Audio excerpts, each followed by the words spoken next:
Hello, everybody. Hi, everybody. Welcome to another exciting episode of the Two Half Squads, the only podcast dedicated 100%, maybe 105% to the greatest game in the world, Advanced Squad Leader. Squad leader. I'm Jeff. I'm Dave. And I'm Mike. There's Mike, our special I'm guest. back. Welcome Mike back, is- Mike. Thanks for having me.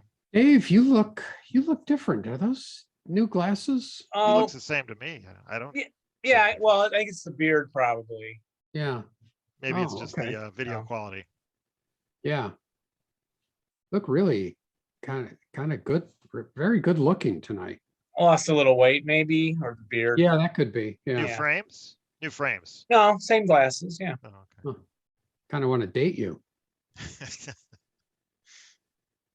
It's been funny. I've been getting that a lot when I go grocery shopping lately from the ladies. I don't know why. Yeah. Maybe the beard.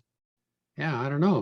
Makes you. It must be the beard. It's the beard of the glasses, maybe, or the shoes. Did You you can't new- see my shoes. Yeah. Shoes will do that sometimes, though. Yeah.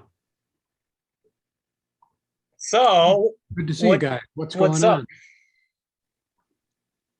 What's new? Here we are. Like, what's new? Nothing. because we see each other twice a week. Well, compared to what's going on in the world, nothing. Mhm. Yes. So I haven't watched the news today, but I assume something went on. Yeah, I haven't either yet today. Yeah. Af-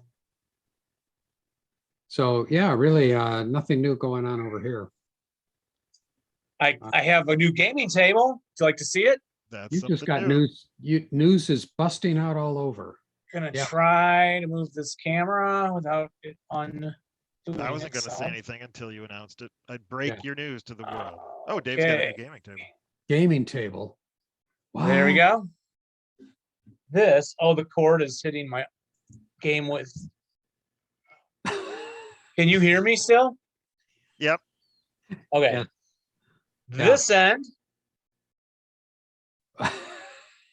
Dennis Donovan and Dave Timonen's Dice Towers given to us. Uh-huh. And Dave and I are playing Can you see it? Gloucester Hill. There. I'm Why is getting that so air, funny? I'm getting air sick. I'll do it. I'll do faster between the movements. Ready? And then it's like this. The Gloucester British are fanatic if they're next to this bugler. Oh. It's I like it. historically accurate. Wow. The Chinese are coming on here and here and here. And he's got if he knocks the bugler out, they're no longer fanatic. And then I can exit 6 points off of here, but look who's waiting, gonna come on next turn.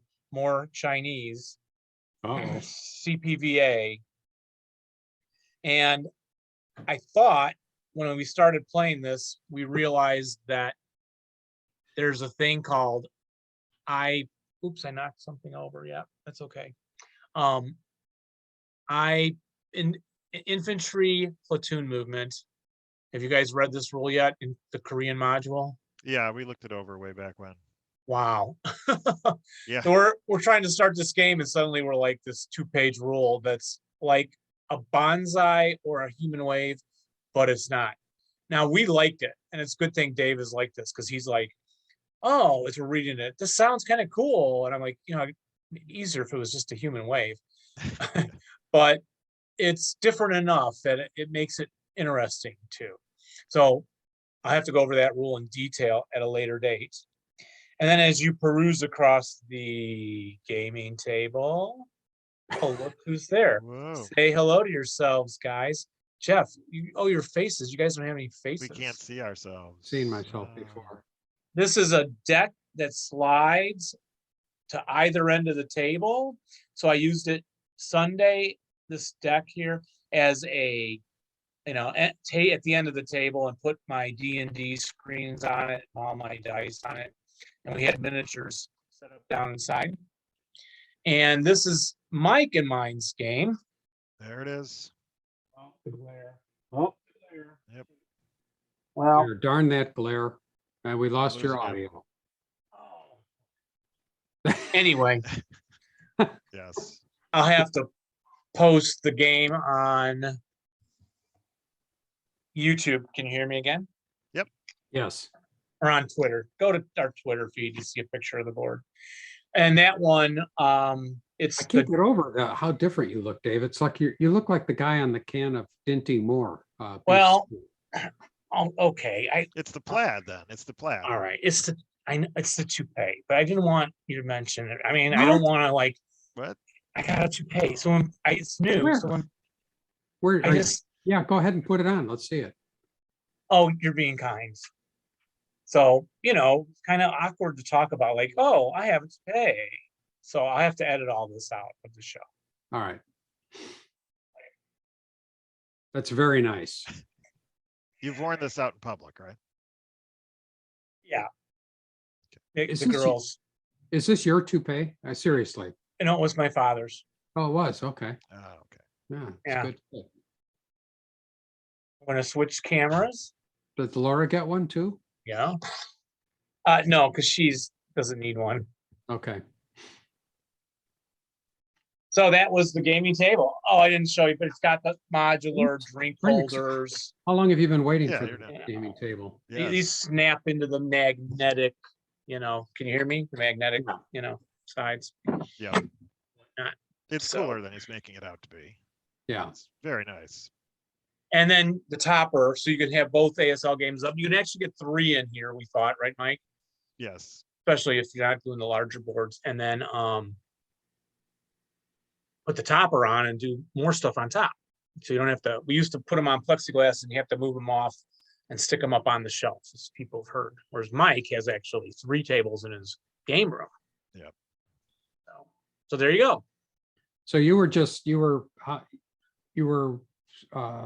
looking on Amazon, you saw it, you ordered it and had it next day. Is that how that works? Yeah. It was the Wyrmwood Kickstarter, which was 9 months late. 9 months Well, late. So 9 months late. how long have you been waiting for it since you ordered it? We think we ordered it pre-pandemic. So it was due in June of last year. Ah, okay. So, but That's it's Jeff, you haven't seen it in person yet, but it's pretty quality, isn't it, Mike? It's very nice. It's solid. Like it's I'm waiting for an invitation, but that's okay. Yeah, when are we gonna play ASL again? Let's play again soon, like soon, Okay, very soon. I'm We'll booked up. talk about it. Let's book it up after the show. Okay, We should do like on Chopped where they had this gimmick a couple months ago. The cook starts it, but then they switch out. So I'll do the first turn. Now you take over for the second turn in Oh. my game. Oh, yeah. I did And- want to and get then what? Then do you come back and play the next turn? Well, yeah. You're not gonna yes. like what I did with all your Right. stuff. Well, that's right. I did want to do the double blind pack from March Madness, but I couldn't find it anywhere. So if anyone has that, we'll buy it from you. It's where I could sit in the center and then you two would play each other on the board with no opposing pieces down. Yeah. So fog of war, Yeah, right? That would So be as, great. as you move, I would, or one of you, but I probably me, would be the judge to kind of remind you, oh, I think Mike can see something now, Jeff. You want to put it out, and then we put it on Mike's board too, so he can, totally yeah. empty opponent board. Yeah, yeah. I like Double- this. double- Yeah, blind. let's do that. Yeah. anything else new? Should we jump right in? We got a lot to cover if we're doing this here new game. Yeah. Let's go. Let's Sounds get good. started. What's in the box? And I've noticed on other shows, podcasts, and even YouTube channels, they kind of call it "What's in the box." Now, are they stealing from us? Mm-hmm. Okay. Two of them think actually, two of them attributed us. Oh, they did. Okay. Mm-hmm. Oh, that's good. And Yeah. have we seen any money? No. Okay. Yeah. Because I'm you didn't interested in the file your cash. trademark, Yeah. That's right. but we won't get into that. So what is the box, Jeff? I think you have the box cover. Oh, I have the box. I have the actual box, but you have, you've got the nice graphic. Yeah, I painted this myself from the box cover and the back of it. on All this the way canvas. all the way from overseas. It is Ah, from Advancing Fire. Prokhorovka. No, Prokhorovka. It's K-I-A at the end. K-I-A. K-A-I.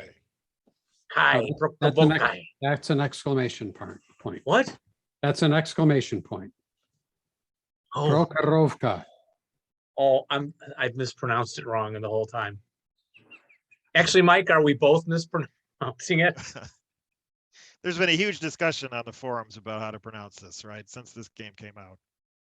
The consensus seems to be you don't pronounce the first K. So Prokhorovka.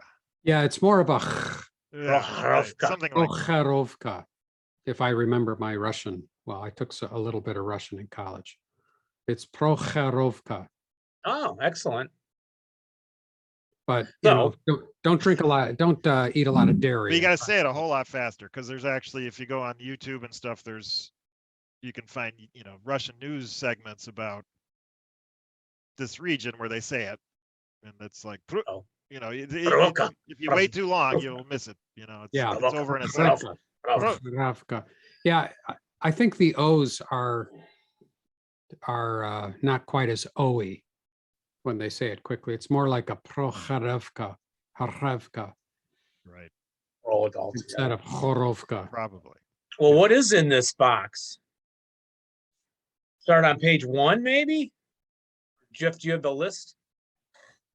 I don't the list of what's in the box. List. This here, it looks like it's a complexity is high, and it's something here is medium. I'd say it rates somewhere between checkers and Yeah,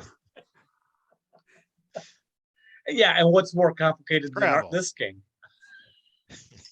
playing time from 3 hours to Well, 5 nowadays, million more. hours. Oh, yes. Well, it's not a big box, but it is jam-packed with stuff. There are 384 5-inch counters, 560 half-inch counters, 5 gigantic 37 by 22 historical maps, 5 of them. I think there's more than 5. Does it say 5? Well, there's 5 historical maps that combine together in one huge sheet. Okay. And then there's one 36 by 22 historical map, which represents a certain layout, and then another 30 by 24-inch historical map that represents a different layout of a village in the area, and then another 24 by 16-inch map, which represents a different a particular farm in the area. Yeah. There's a very nice map in the rules that shows the layout of where all the other maps are arranged around the big 5-map single unit. Yeah. So you get a sense of the positioning of all these maps. If Okay. people are wondering why I'm here, I've got it too. Yeah, and Mike, you actually laid out all the maps. Yep, I've got it all laid out.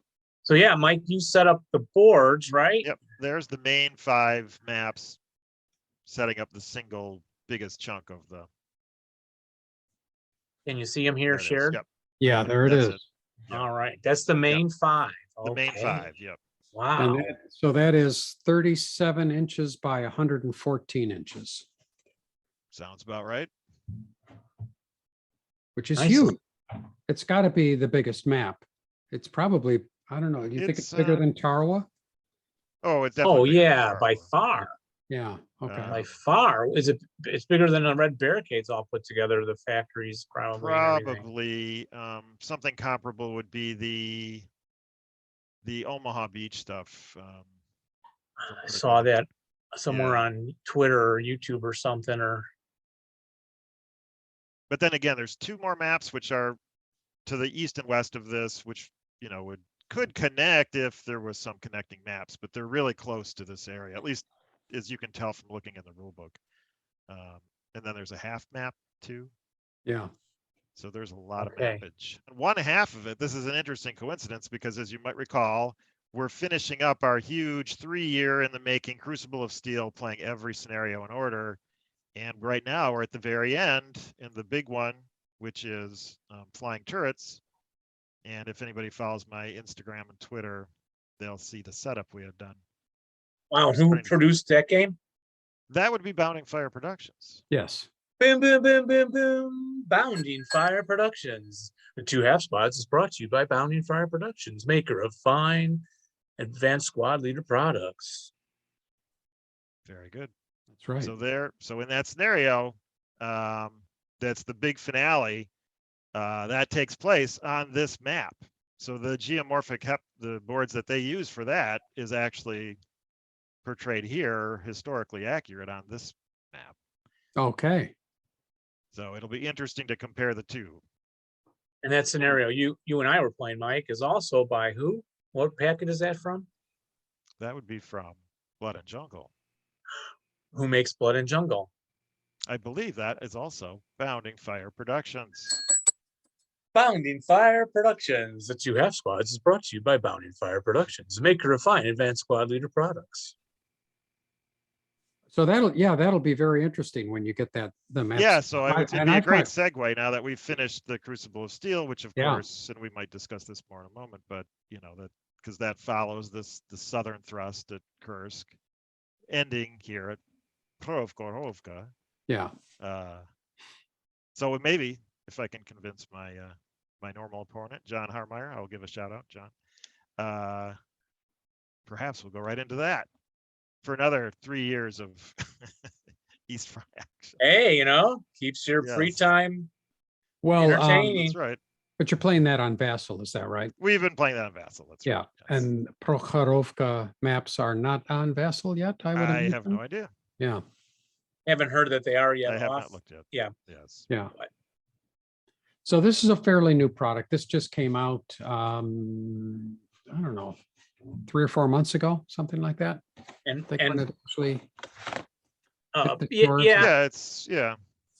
And Jeff, our product was donated to us from a listener, Malcolm Cameron. We really want to thank you, Malcolm. Yes, thank you, Malcolm, very much. Providing us thousands of hours of entertainment. So what else? We've seen the maps a little bit. I mean, in the maps, I guess if it's pretty obvious if you look at this, that it's going to be great for tank battles. Lots of long range. Oh, definitely. If you like your big long range open spaces. And the maps are beautiful. I mean, they're really the star of this package. When you look at the detail and the way they've got the trenches, you know, printed into the terrain features, it looks very realistic. Yeah. It's a new art style that really brings out those features. Yeah, and did you get a chance to look at the rest of the rules? Yep. Oh yeah, I was looking through all that. So they anything unique? Well, you got the The- weather. I see mines. Right. The terrain is all very similar in terms of, as with the Crucible of Steel, similar, you know, the way they treat the trenches and the steppe terrain and the hillocks. Nothing too different there. That's all quite standard. There are a few rules. The interesting one's more about units themselves, where they emphasize the fact that the Russians did not have a very good capacity to do tank and infantry combinations. So like armored assaults have special rules where you actually have to make a task check to see if you can pull it off, with some additional rules like the tank has to be stopped. And then they have an extra unit, a different unit type that actually is trained to do armored assaults. So they get to, or riders or B riders. So they get that capacity. Those are these unit. tank That's what the descents. Descents. Okay. Yeah, they actually have their morale increased when they're riding on the tank, which is kind of interesting. Oh, okay. Were And they some the? rules. I wonder if they were like the first units to really Yeah, I would do it. imagine. Yeah, right. I noticed they have these artillery observer teams. Right. They have, yep, they've got a couple new additional unit types. So these are little details that don't come out in Crucible of Steel. Not to say that there's anything lacking in Crucible of Steel, but these are little features that are unique to this particular pack. They've really done the research on. Yeah. Yeah. Exactly. Air leaders too. Air leaders are special class. Yes. Treated as armor leaders, except they affect an airplane's performance. One of the reasons I really wanted to get this pack, aside from being a very interesting battle, is that it has a counter for Hans Rudel, You wouldn't always expect that in a tactical infantry game, but being one of the most famous pilots of the war, of course, this is where you get his counter. Oh, is that historically accurate? Yes, Was- yes, he was already a famous pilot before this, but he was one of the leading pilots in dive bombing and all that stuff. Was he on the ground? No, he was in the air. He was doing the ground attack from the air. So Does his leader counter go in a plane? his leader, yes, goes in a plane. Yep, Oh. that's right. Wow.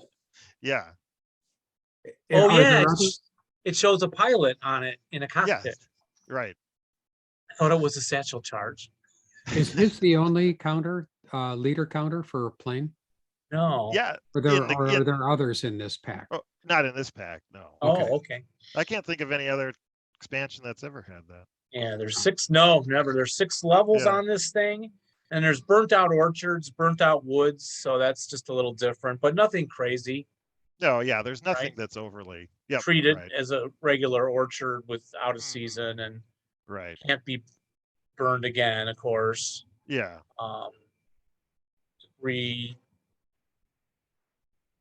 And then lots of hillock type things and There's slopes. not, yeah, in fact, the hillock rules, they actually review them in this set, and they're condensed. It's not the full hillock rules.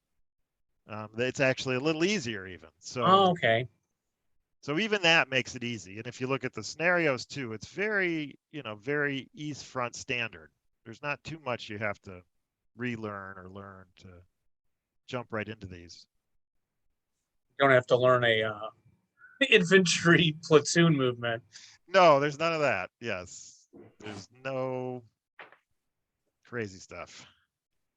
And Yeah, what okay. about, And then I noticed that the buildings, the layout of the buildings on the map was interesting because a lot of them are very small buildings. Are they all wood or are they stone? Are the gray depictions stone? They're all stone buildings because typically in that area there was, the buildings Right. were They wood. review all the building types in the terrain rules. So there were izbas, which are typical Russian, Eurasian Right. steppe wooden homes. Yeah, I think for the most buildings. part, it's all. But they also sit across hex sides. So I assume that then those are obstructions to line of sight along hex Right. sides. Yes. It reviews all that. Okay. And Jeff, did you have an interview with that you'd read from the rules or? Well, they have a little bit of they have an interview with the designers. I'm not sure it's all of it. It's only a page and a half. Yeah, they- that's a very short interview. Yeah. I read that too. Not an awful lot in there, but they do discuss a little bit what we've already talked about is some of the things that they do to try to bring some authenticity to fighting in this terrain in this particular battle where the Russian troops were not as well trained with, like you were talking about, with armored assault, et cetera, and the little modifications that they made on that. Right.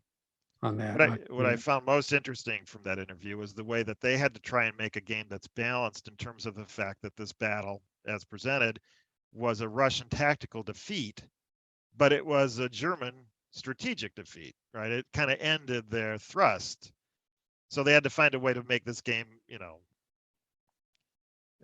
for both sides to be able to have some meaning in the win or the loss. But in a sense, playing a tactical game doesn't allow for you to have a tactical loss and be a winner. So the aside from the scenarios, of course, which have traditional victory conditions, this campaign game is won or lost based on the Germans basically have to hold the map. They have these strategic locations. And while the Germans are pressured by all of these Russian forces coming on, at the end of the day, there's various sudden death conditions if the Germans really hold on well at the up front in the first turns of the game. But after the end of the whole campaign, they have to hold all the strategic locations on the whole, all 5 maps. So it has to be a great win for the Germans for them to get a win. And the Russians have to basically just, make their way down the map and hold some of those locations to actually make some progress to win. Yeah, to call it a victory. Yeah. Yeah. Yeah, and then there's an interview with Chris Lawrence too, right? Now he's an author. He's Yes. well, yes, he's an author, but he's also a historian who works for a defense analyst organization. Yeah, and I read. Yeah. Yeah, go ahead. No, you go, Mike. Oh, well, it sounds like basically he contributed primarily, aside from offering all the research, of course, that's available in his books. His order of battles helped shape the design of the game, and his input on the terrain, because he had access to a lot of maps and such. So that's really what his contribution was. And he's one of the few authors, if I understand correctly, one of the few authors that has written extensively about this particular action. Yeah, his book right now is the book about Prokhorovka.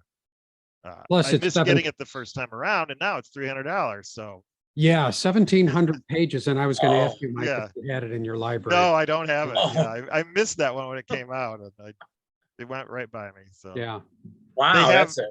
yeah, there is now an abridged copy of that work for $40, standard hardcover book, but of course abridged meaning it doesn't have all the data, and that's kind of the key to why you would want to part of the Yeah, reason you wanna it's not get really the book. well reviewed.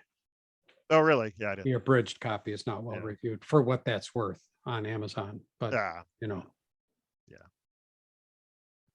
Well, with this interview, I liked it a lot. I would have liked those maps to go with it. You know, they get so into the descriptions of the, Liebestandart group, and my pronunciations aren't so great either, but all the movement of the troops and the corps, and and then I can't imagine this in my brain because I have not read this or studied this battle like I have so many other battles throughout history. So I thought that would have been helpful in this interview. The episode of Captain Ribbentrop. Now that's one of the sons of the minister the German foreign minister, right? Yes, I was reading about that too. Yeah, I hadn't heard about that. Yeah. Ribbentrop retreating in front of the mass of Russian tanks, trampling the German positions and stopping in front of an anti-tank ditch, and talks about what he had learned, Chris Lawrence, from writing about these incidences. Yeah, if I can make one other point about the campaign game too, is that it is also an accessible campaign game in the sense that it's not like Red Barricades where you're buying forces and it's multi-day and multi-scenario choice. It's basically like playing too big the last bids, right? You start with one, the early morning basically starts in the morning. You play how many turns? There's 17 to 20 turns long for the two scenarios that make up the campaign. So you start on the big 5 mapper. You play for up to 20 turns, you stop, you do a reset where things, you fix tanks in the field, resupply, new forces come on, and then you continue the rest of the day, same day, another second half, up to 20 turn scenario. So it really isn't a campaign game in that sense with the traditional setting perimeters, buying new forces. It's just 2 really big scenarios played back to back. Okay, because that's the kind of thing Dave Timonen was looking to do. Mm-hmm. Yeah, so maybe this will be one we could all try together. Yeah, and it looks like it would be very nice for having multiple players take multiple commands, different commands. Yeah.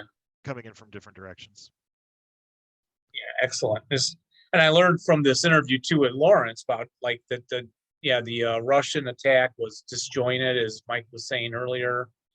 And then the tanks ran into their own anti-tank ditches, is what he said here. Yeah, there's their anti-tank ditches. Yeah, that's similar to the one of the issues with the flying turrets one from the Crucible of Steel. That big scenario, you have to run. You're trying to get past this anti-tank ditch, and tanks were trying to run over it, and they were flipping over, and they'd speed over it. Some would get over, some wouldn't, but it was a serious impediment to getting across the field. Yeah, he was acting like in this case they weren't aware it was even there, really. Yeah, that was their own. Yes, he really emphasizes the fact that this whole attack, this massive Russian attack, was not well planned, was not well, recon was poor, and it just kind of went off as a huge mass attack, and running right in smack dab into the middle of all these well-placed German tanks. Which And turned into this Hill huge melee. 252 is described in here too. Yes. Of course, that's classic. Well, 252 is the hill upon which the flying turret scenario does take place too. So it Oh, really okay. is the focal point of that opening wave.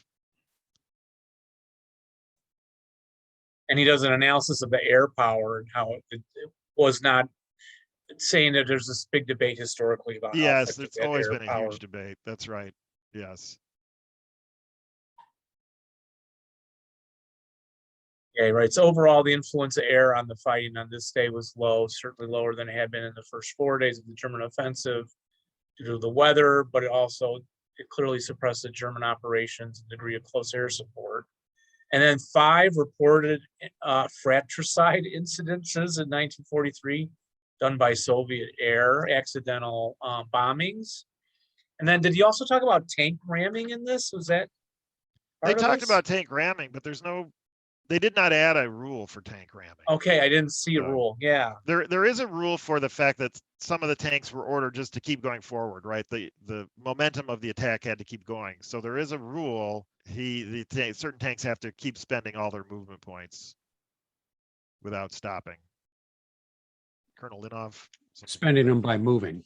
Yeah, they can't. They have to stay in motion. Yeah. Or end in motion. They always have to be. Well, and that, yeah, okay. Okay. Motion or non-stopped. My wife was Motion. talking to me the other day. She said, honey, it's better if you're non-stopped when you're driving your car. Mike and I were talking about how that's Yes. language is never used anywhere in the world. That's right. People don't say, are you non-stop right now in your vehicle? Because if you're talking on your phone,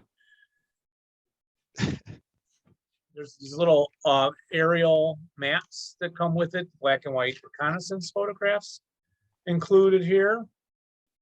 Yeah, those are So great. that's kind of cool. Yep. Although they're not that clear. I was having problems like getting a good look at them, but that's cool. So that's all in the paper printed part. And then the scenarios I could take a look at if we have some extra time. I didn't record anything yet. I think this might be taking an hour. And God's gonna look at the counter sheets with us here. Let me change my background. Had a little problem though with the Russian counter sheets. Because of Ukraine invasion, I got mad and I took the Russian counter sheets from the game and I burned them in a fit of anger. Wow. And then I realized how stupid that was, because really that doesn't harm real life Russian anything. No. Just harmed my own game. Yes. I'm not sure that was a good idea, Dave. Yep. Next time before you do that, call me. I was just so angry. Yeah, I understand. I was ready to pull my hair out. Yeah. Well, Oh, wow. Now I get it. It all comes together. oh, it is a toupee. Yeah, I look good though. All right, we got counters, boys. We have T-34, whatever they are, the normal 76Ls.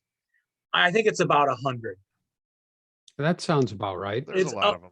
It's about 100. Now, are you going to use all these in the campaign game? I don't know. The alphabetical system, like A, B, C, goes to triple Z. Wow, triple Z. Triple Z. Take that.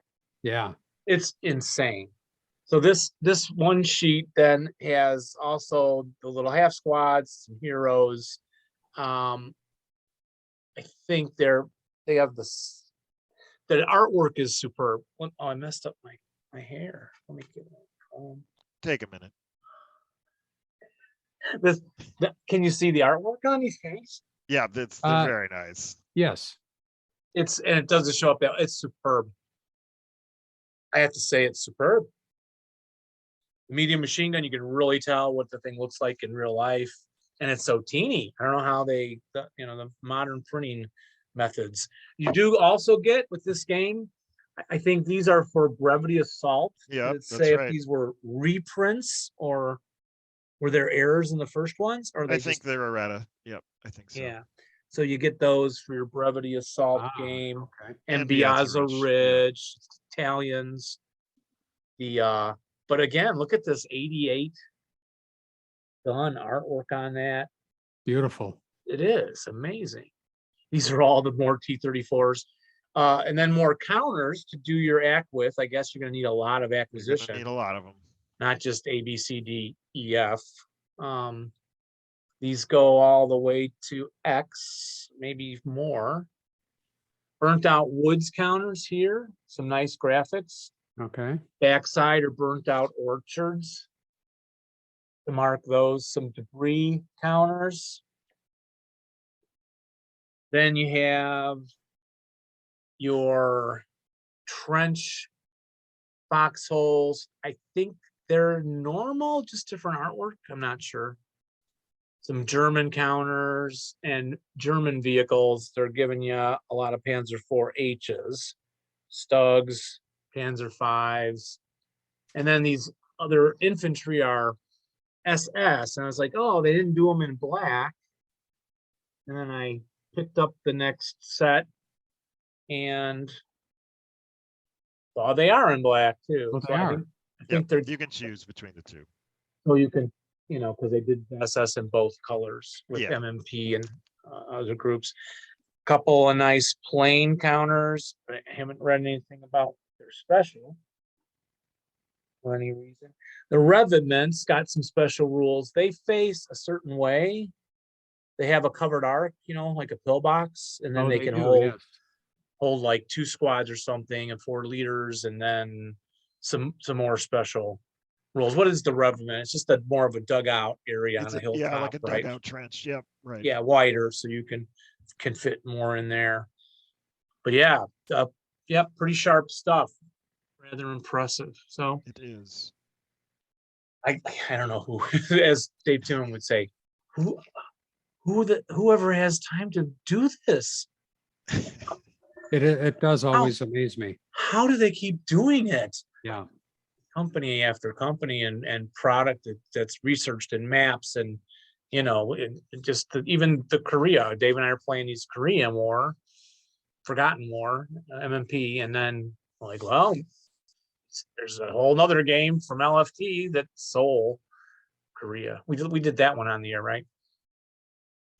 Just the idea that think so. and probably in order to work on this and to develop all that they developed, you had to have more than one guy reading Christopher Lawrence's book of 1,700 pages. I mean, right there, if you came to me and said, hey, let's design a scenario, and I said, okay, say, here, you got to read the 1,700 page book first. I would have to bow out of that immediately. And in one of the interviews, I think it was Chris Lawrence, that he talked about how does a war game compare to military war games. And he talked about the different kinds of military war games that are operational. And then he kind of said the strategic one, is that tactical ones like this are not as good to represent reality. Yeah, I mean ASL in particular, simply because it's at a level where there's no data. I mean ASL is all about taking single shots and moving left, moving right, Passing a morale check, and yes, in essence, in real life, yeah. is that guy going to make that morale check or not? Those kinds of things. Well, yeah, those. I mean, it all of this is based on reports, and in a report, you're not singling out every man's shot or attempt to find a Panzerfaust in his pocket kind of rule. I mean, it's hard to quantify that sort of data and in what these guys do when they analyze these kind of numbers. Yeah. Because his background is in, from a defense analyst perspective, the Dupuy Institute uses these numbers to quantify military history. They look at actions from the past and they quantify the numbers they get in terms of, logistics, the output of firepower versus casualties. All these numbers get crunched to come up with some sort of a blueprint for how battles operated then and how they'll look in the future, right? That's what they try to contribute. The scenarios, I did notice they're PRK 1 through 12. The PRK campaign, the one Mike was referring to.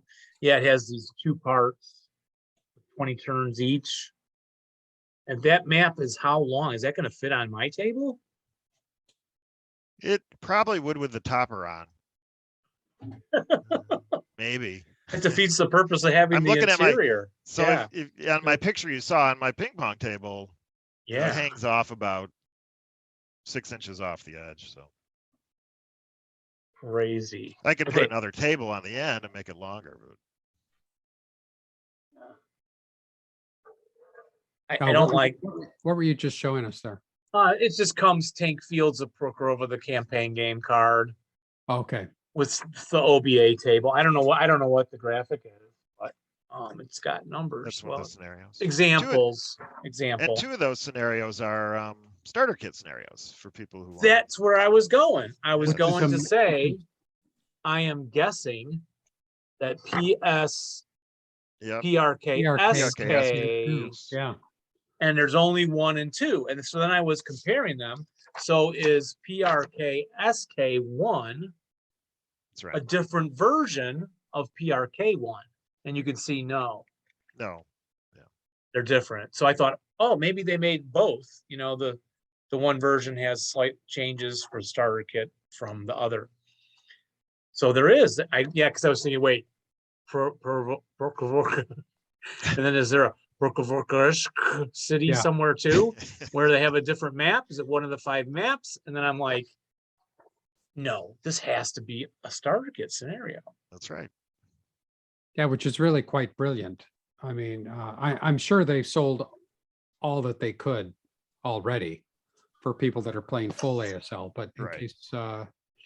case they had some extras on the shelf, those starter kit folks would be grabbing that up. Those folks, Them. those starter kit people, which I don't think we can say anymore. Is So boy, all of so these- then are yeah, these color dots, Mike? Did you get a chance to figure out, are those just the different? I believe they're the different reinforcement groups and where they come on. Yeah, because Yeah. you're not buying them. Boy, that's a Right. lot. Mhm. Yeah, cool. Yeah, the scenario pack includes all those other maps we spoke of, right? The campaign does not play out on any of those side maps. Those are just other historical locations played out. For on all the scenarios. scenarios. Yeah. All right. Do we miss anything? I think that covers everything think that's except, it. did it come with a blue sheet of paper, Dave, or no? No, No, Oh, well, it didn't. it's only MMP. yeah. Oh, hey guys. Thanks That's- again yeah. it's hard to do my hair reverse in Ah, the yes. in the Yeah, that's it. camera. It's just It's not that you're difficult. not used to doing hair. I heard Plus- that. You're gonna have to get a comb. Do you remember how it works? You'll have to get a YouTube video. Megan combed this for me before the show. Yeah. Thank you, Malcolm. And go to eBay and buy our Yanks game and our Beyond Valor game to support the 2 half squads, because I'm going to post this show like Wednesday. The sale will end Sunday. So if you hear this quickly, jump in there, folks. A bid like, I don't know, Jeff, what would help the show? For Beyond Valor, I put it $99. Should they bid like 200 or 500? Oh, my God. What do you think? We'll leave it up to the buyer's good judgment. They ain't gonna go much over 99 then. Well, if they know they're supporting the 2 half squads, anything over that, they might throw a little extra in there. We would appreciate it. Are these, Yep. this is a classic Yanks and Beyond Valor? Yeah, the 85 ace donated by a listener. And of course, I didn't plan the name, but I'm gonna put it right here on the video. Thank you for your donation of those to support the show. So we finally got those up for sale, and we use Well, that. include his for name all. in the show notes as well. Yeah, I'll do that. So that announcement. Also, is there still a tournament coming up from Sprague? Hi, guys. Mike Sprague from the Yankee ASL group here. Just want to drop you a note that hopefully you can hear on the show soon. The 26th annual Nor'easter tournament is March 24th to March 27th in Fairhaven, Mass. I know it's kind of far for you guys, but maybe someday you can join us. As of this call, there's about 2 months to go, but there's plenty of room. So if you're interested at all, please head over to yankeegamers.org and you can check it out and sign up. Or you can visit our Facebook group, which is ASL Northeastern. So this year we have our usual 5-round tournament, main tournament. And the scenarios already been published for that up on the website. We're gonna have a Friday and Saturday mini tournament as well, which will be publishing those scenarios soon. And we're gonna be very starter kit friendly as usual, with our professor Mitch Abrams is gonna be available on Saturday to help match up players, do training, any kind of topics people are interested in. Or for Friday and Sunday, myself or Carl can match people up just as well. So if you're interested at all, or you just want to check things out, please go to yankeegamers.org and give us a shout or sign up. Thanks again for the great podcast, guys, and roll well. And I'll hopefully talk to you soon. Thanks. All righty. And ASL Very nice. Open's probably going now. I don't know, but let's check that out too. Anything else, gents? It looks like a great pack. I look forward to playing some of these. So maybe we should do a couple of those, Dave. I don't know. We've got so many. Yeah, we got to finish our other things we're doing on Zoom before Yes. Yeah. or on Vassal. I haven't been on Vassal in so long either. Yeah. Well, now with the table, Vassal's off the table. Tis indeed. Means we got to figure out how we're going to record again in your basement. Yes. Yeah, I think we In should the do that next year. broadcast. You should Broadcast go with a foxhole. whole like Johnny Carson theme. You know, we'll have the couch and the guests will come on off the side. And Oh yeah. Like we kind of did in our 100th episode. Yeah. We kind of had that. We had a couple guys sitting in the green room. right. We had them. We actually did. Yeah, it yeah. worked out really well. That was the high point of the podcast, which was 185 episodes ago. Crazy stuff. Yeah. So anyway, then, guess we'll say bye, everybody. To remember to roll low. And rally well. What? Not when Not you're when you're playing playing us. us. Of course. Oh, and follow me on Instagram if you want to see the Crucible of Steel games. Yeah. And Indeed. what is your name on Instagram? At Chicago Wargamer. Chicago. The Chicago Wargamer. Because Chicago Wargamer was taken by somebody who posted one picture 10 years ago. Oh. So I am now the Chicago Wargamer. Ah, okay. Very good. Yeah, we'll look for you there. Thank you. All right. Bye-bye, Bye, everybody. everybody. Bye.